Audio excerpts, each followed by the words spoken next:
2022 के आखिरी हफ्ते में army chief general Qamar Javed Bajwa और chairman joint chief of staff committee general Nadeem Raza retire हो जाएंगे। जनरल कमर जावेद के बाद कौन सा जनरल पाकिस्तान फौज की कमान संभालेगा, ये तो कोई नहीं जानता, मगर कौन से लेफ्टिनेंट जनरल 4 स्टार जनरल बन सकते हैं, इन पर नजर डालते हैं।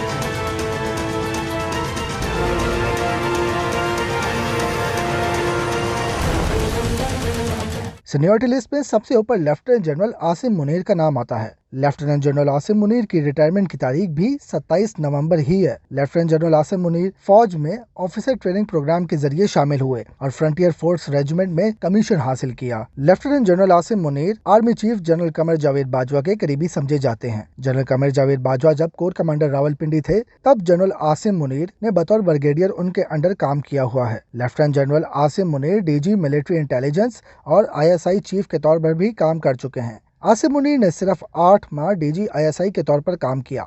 इसके बाद इन्हें कोर कमांडर गोजावाला तैनात कर दिया गया। आजकल lieutenant general Asim Munir GHQ में क्वार्टर मास्टर जनरल के ओहदे पर तैनात हैं।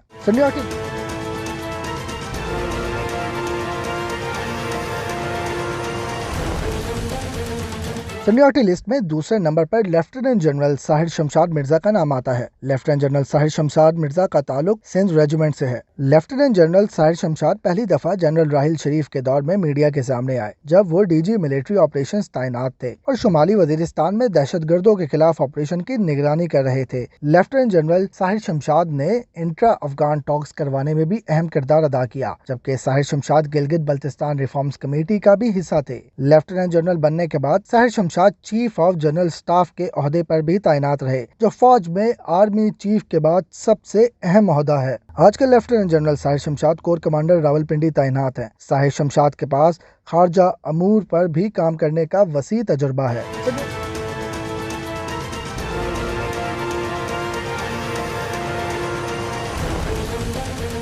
सीनियरिटी लिस्ट में तीसरे नंबर पर लेफ्टिनेंट जनरल अजहर अब्बास का नाम आता है। अजहर अब्बास मौजूदा जनरल्स में इंडियन अफेयर्स के माहिर जाने जाते हैं। लेफ्टिनेंट जनरल अजहर अब्बास इस वक्त चीफ ऑफ जनरल स्टाफ के ओहदे पर फाइज हैं। इससे कबल वो कोर कमांडर रावलपिंडी भी रह चुके हैं। LOC पर पाक भारत फौज के दरमियान जब सीज फायर का मुआहिदा अमल में लाया गया, उस वक्त lieutenant general Azhar Abbas corps commander Rawalpindi थे। Azhar Abbas commandant infantry school Quetta भी तैनात रह चुके हैं, जबकि 12 इन्फेंट्री डिवीजन को भी कमांड कर चुके हैं। अजहर अब्बास साबिक आर्मी चीफ जनरल राहिल शरीफ के पर्सनल स्टाफ ऑफिसर के तौर पर भी काम कर चुके हैं।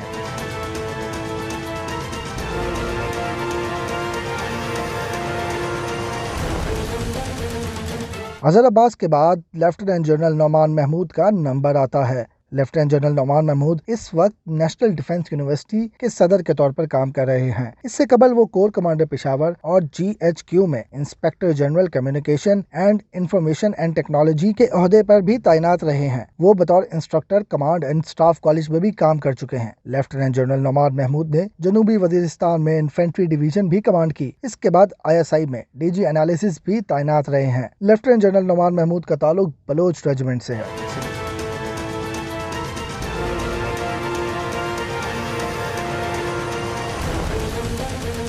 सीनियरिटी में 5वें नंबर पर लेफ्टिनेंट जनरल फैज हमीद का नाम आता है। फैज हमीद इस वक्त कोर कमांडर भावलपुर तैनात हैं, जबकि इससे कबल वो बतौर lieutenant general core commander Peshawar और DG ISI भी रह चुके हैं। फैज हमीद का नाम पहली दफा फैजाबाद धरने के वक्त सामने आया, जब वो DG काउंटर इंटेलिजेंस थे। मौजूदा हुकूमत और उस वक्त की अपोजिशन जमातें जनरल फैज हमीद पर इल्जामात लगाती रही हैं, जिसकी वजह से उनका नाम मीडिया में इन रहा। फैज हमीद ने रावलपिंडी कोर में चीफ ऑफ स्टाफ की हैसियत से भी फराइज अंजाम दिए। इस वक्त general Qamar Javed Bajwa core commander Rawalpindi थे। जनरल फैज ने पन्नू आकिल में डिवीजन भी कमांड की है।